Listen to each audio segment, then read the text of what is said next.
ఓం నమ శివాయ ఛానల్లోకి స్వాగతం. ఈరోజు తులారాశి వారి గురించి తెలుసుకుందాం. తులారాశి వారికి మే 18వ తేదీన ఒక స్త్రీ వల్ల కానీ ఒక పురుషుని వల్ల కానీ మీ జీవితంలో మలుపు అనేది అద్భుతంగా రాబోతుంది. అలాగే అద్భుతమైన శుభవార్తలు వినబోతున్నారు. మీ రాజ్యాధిపతి అయిన శుక్రుడు వల్ల ఈ రాశి వారికి నిలిచిపోయిన పనులన్నీ మళ్ళీ పూర్తయ్యే అవకాశాలు ఉన్నాయి. కాబట్టి ఏ విధంలో ఏ రూపంలో ఏ స్త్రీ వల్ల మీకు ఎలాంటి లాభాలు వస్తున్నాయి అనేవి పూర్తి గోచార ఫలితాలు తెలుసుకునే ముందు మా చిన్న రిక్వెస్ట్ ఏంటంటే, ఇంతకుముందు మా ఛానల్ని సబ్స్క్రైబ్ చేసుకొని వారు ఇప్పుడు సబ్స్క్రైబ్ చేసుకోండి.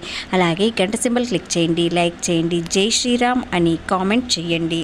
శ్రీ సమ్మక్క సారక్క జ్యోతిష్యాలము గురూజీ లక్ష్మణరాజు గారు. వీరి యొక్క సెల్ నెంబర్ 9618966312. ముఖము చూసి లేదా చేయి చూసి ఫోన్ ద్వారా జాతకం చెప్పడం మా ప్రత్యేకత. కాబట్టి స్త్రీ పురుష వశీకరణ చేయబడును. వ్యాపారం, చదువు, ఉద్యోగం, పిల్లలలో జ్ఞాపక శక్తి తగ్గుట, రాజకీయం, ప్రేమ, పెళ్లి, సంతానం, భార్యాభర్తల మధ్య కలహాలు రావడం, కుటుంబ సమస్యలు, ఆర్థిక సమస్యలు, ఆరోగ్య సమస్యలు, ప్రమోషన్లు, విదేశీ ప్రయాణాలు, లక్ష్మీ శాంతి, మనశ్శాంతి, భూ వివాదాలు, కోర్టు సమస్యలు, కళ్యాణ దోషం, భయం, చేతబడి నివారణ, నరదృష్టి మరియు ఎటువంటి సమస్యలకైనా ఎలాంటి దోషాలకైనా యంత్రాలు ఇవ్వబడును. ఒక్కసారి ఈ గురూజీ గారికి మీ సమస్య ఏమిటో చెప్పండి, ఖచ్చితంగా పరిష్కారం చూపుతారు. తులారాశి రాశి చక్రంలో 7వ రాశి. చిత్తా నక్షత్రంలోని 3, 4 పాదములు, స్వాతి నక్షత్రంలోని 1, 2, 3, 4 పాదములు, విశాఖ నక్షత్రంలోని 1, 2, 3 పాదములలో జన్మించిన వ్యక్తులని తులారాశిగా పరిగణించబడతారు. ఈ రాశి అధిపతి వచ్చేసి శుక్రుడు.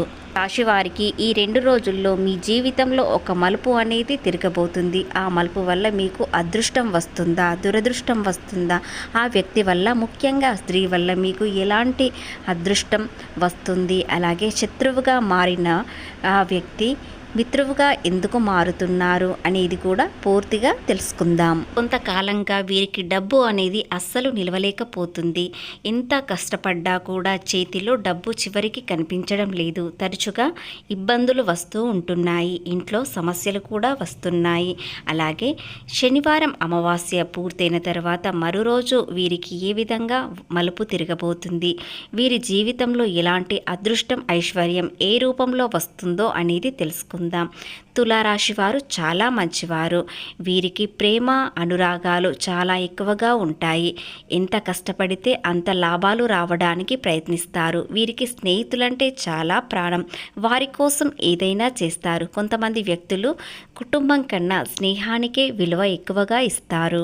మీ రాశి చక్రం ప్రకారం మీ ఎదుగుదల చూసి మీ చుట్టూ ఉన్నవారు, ముఖ్యంగా మీ బంధువులలో ఒక వ్యక్తి అస్సలు ఓర్వలేకపోతున్నారు. మీ దగ్గర బంధువులే మిమ్మల్ని చూసి ఓర్వలేకపోవడంతో మీరు చాలా ఆశ్చర్యపోతారు.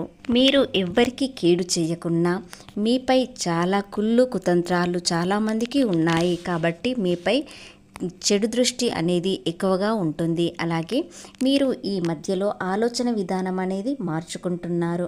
మీ భాగస్వామి, మీ పార్ట్నర్ లేదా మీ భార్యతో కాకుండా మరొకరితో పరిచయం ఎక్కువగా పెంచుకుంటున్నారు. వారి వల్ల మీకు ఇప్పుడు చాలా సంతోషంగా ఉంటుంది. కానీ మరి తర్వాత రోజులు ఇబ్బంది అయ్యే అవకాశాలు ఉన్నాయి. కాబట్టి మీరు ఎలాంటి స్నేహాన్ని ఏ విధంగా చూస్తున్నారని కాస్త ఆలోచించండి. ఆర్థికంగా ఇంతకాలంగా ఏది లాభం రాకపోయినా ఎంత కష్టపడాలో అంత కష్టపడుతూ ఉంటున్నారు. కష్టానికి ఫలితం రావడానికి ప్రయత్నిస్తున్నారు. కానీ మీరు చేసేది కష్టం ఎక్కువ, ఫలితం తక్కువగా వచ్చింది. కానీ ఈ అమావాస్య పూర్తయిన తర్వాత ఇప్పుడు లాభాలు మాత్రం ఎక్కువగా వస్తాయి. ఎందుకంటే వీరు ఏది చేసినా కలిసి రావడం అనేది గ్రహ సంచారం అనుకూలంగా ఉండడంతో వీరికి జీవితం అనేది మార్పు అనేది వస్తుంది. అలాగే శత్రువులు మిత్రులుగా అయ్యే అవకాశాలు కూడా వస్తున్నాయి. ఎందుకంటే మీ మంచితనం కొంతమంది వ్యక్తులు అర్థం చేసుకునే సమయం అనేది వచ్చింది.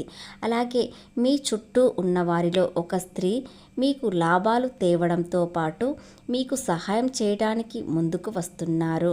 వారు ఎస్ అక్షరంతో మరియు ఎం అక్షరంతో మొదలైన వ్యక్తులు ఒక స్త్రీ వల్ల మీకు లాభాలు వస్తాయి. అలాగే వీరికి వీరి చుట్టూ ఉన్న వారిలో ఆ స్త్రీ ఎవరు అనేది ఈ 2 రోజుల్లో తెలుస్తుంది. అదేవిధంగా ప్రేమ విధానం ఏ విధంగా ఉంటుందంటే, ప్రేమలో చాలా సంతోషంగానే ఉంటారు, కానీ సమయం అనేది కాస్త తక్కువగా కేటాయిస్తారు. ఎందుకంటే వీరి మనసు ఆదాయం వైపు మలుపు తిరుగుతుంది. కాబట్టి గతంలో చేసిన తప్పులు మరియు గతంలో పడ్డ కష్టాలు మళ్ళీ తిరిగి రాకుండా ఉండాలంటే ప్రతి క్షణం కష్టపడాలి, కష్టానికి ఫలితం తెచ్చుకోవాలి అని ఆలోచన విధానం చాలా మారుతుంది. దానితో పాటు మీ జీవితంలో ఎలాంటి మలుపు చోటు చేసుకుంటుందంటే, ఒక స్త్రీ వల్ల మీకు ఏ విధమైన లాభాలు వస్తున్నాయి, ఆ స్త్రీ మిమ్మల్ని రహస్యంగా ఇష్టపడుతున్నారు, వారు వివాహం అయినవారా కాదా అని ఏది చూడకుండా మీపై మనసు అనేది ఎక్కువగా పెట్టుకున్నారు. కాబట్టి వారు స్నేహంగానే ఉంటారో లేదా ప్రేమగా ఉంటారో కానీ మీకు మాత్రం సహాయం చాలా చేస్తారు. ఏదైనా సమస్య ఉందంటే ఇట్టే తీర్చడానికి సిద్ధంగా ఉంటారు. పోతే శత్రువులు మిత్రువులుగా అంటే మీ చుట్టూ ఉన్న వ్యక్తులలో 2 మహిళలు మీపై చాలా శత్రుత్వం ఇంతకాలంగా పెంచుకున్నారు. మిమ్మల్ని మీ జీవితంలో నాశనం చేయడానికి, అలాగే మీరు ప్రేమలో ఉన్నవారైతే మిమ్మల్ని దూరం చేయడానికి సిద్ధంగా ఉన్నారు. కానీ ఇప్పటి వరకు అది ఏమీ జరగలేదు. ఆర్థికంగా నష్టాలు కనిపించినా మీరు చాలా ధైర్యంగా సంతోషంగా ఉంటారు. కాబట్టి వారు మీ మనసు తెలుసుకున్నారు. వీలైనంత వరకు అందరికీ తులారాశి వ్యక్తులు సహాయం చేస్తూ ఉంటారు, కానీ ఎవ్వరికీ ఇబ్బంది పెట్టరు. కాబట్టి ఈ రాశి వారి మనసు అనేది అర్థం చేసుకున్నారు. దాని వలన ఆ 2 వ్యక్తులు మహిళలు కూడా మనసు మార్చేసుకున్నారు. దాని వలన శత్రువులుగా ఉన్నవారు ఇప్పుడు మిత్రులుగా ఉండడానికి ప్రయత్నిస్తున్నారు. మీ చుట్టూ ఉన్న వారిలో 2 మహిళలు ఆ శత్రువులు ఎవరు అని ఇంతవరకు తెలుసుకోలేకపోయారు. ఇక నుండి వారు కూడా స్నేహంగానే ఉంటారు. మిమ్మల్ని అర్థం చేసుకున్నారు. అపార్థానికి చోటు ఉండదని మనసు గట్టిగా నిర్ణయించుకున్నారు. కాబట్టి వారు మీ చుట్టూ ఉన్నవారు మీరు ఏ పని చేసినా దానిని నాశనం చేయడానికి ఇంతవరకు సిద్ధంగా ఉన్నారు. మీరు ఇప్పుడు ఎన్ని ఇబ్బందుల్లో ఉన్నా, ఏదైనా ఆర్థిక సహాయం ఉన్నా కూడా ఆ మహిళలు ప్రయత్నిస్తారు. సహాయం చేయడానికి ప్రయత్నించడం వలన మీకు మీ చుట్టూ పాజిటివ్ అనేది పెరుగుతుంది. దాని వలన ఏది చేసినా కలిసి వస్తుంది. వ్యాపారం ఉద్యోగం విషయంలో ఎలాంటి ఇబ్బందులు చోటు చేసుకోవు. అమావాస్య పూర్తయిన తర్వాత 2 రోజుల తర్వాత మీకు ఉద్యోగంలో కానీ వ్యాపారంలో కానీ ఒక చిన్న మార్పు అనేది వస్తుంది. ఆ మార్పు మీ జీవితాన్నే మార్చేస్తుంది. చిన్న చిన్న వృత్తుల్లో ఉన్నవారు కూడా చాలా సంతోషంగానే ఉంటారు. ఆరోగ్యపరంగా ఎలాంటి ఇబ్బంది లేకుండా చాలా ఆరోగ్యంగా ఉంటారు. అలసట అనేది వస్తుంది, కానీ ఆ నీరసం అనేది త్వరగానే తగ్గుతుంది. అలాగే వీరు ఆదాయం వైపు అడుగులు వేస్తున్నారు కాబట్టి ఎలాంటి అలసట ఉన్నా కూడా పట్టించుకోకుండా ముందుకు వెళ్తారు.